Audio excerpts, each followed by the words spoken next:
Water, whether fresh water or salt water, has hydrogen and oxygen.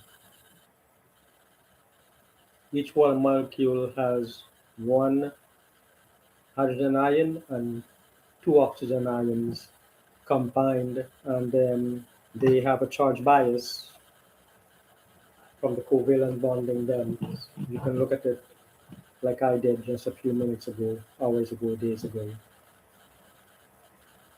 So now electrolysis was discovered in 1806 when we didn't have dry cells then. B cells or ACs or A cells in the market. They were just in the labs, right? We didn't have AC current then. We didn't have insulation or anything then.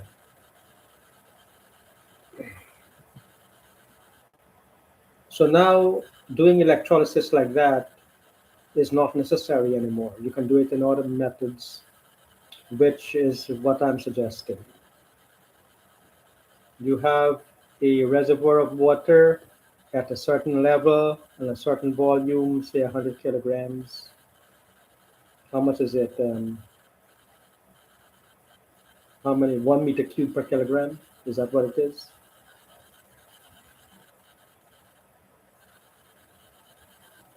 In an insulated double-walled container with ports, pre-drilled ports, like NEMA 4X boxes, stainless steel. In this case, polymer would be better for the insulation and qualitative insulation, dielectrics and things like that. They're available out there or can be made very quickly. So now you will have 120-volt AC. You will do a voltage split using an impedance and put a certain voltage through the water and complete that circuit back to the AC mains and keep it separate and insulated and don't touch it again. Now that water will be kept at that level at all times. Now you put your two electrodes for electrolysis and you put your mechanisms to catch the oxygen and hydrogen. Then you put through your DC current. You're not going to use 2 volts now. You're going to use 24, 60 volts DC. So you'll do it rapidly. Now will the water boil? I hope not. You'll have to test it and see what are the optimum AC excitation and what are the optimum DC draw for harvesting.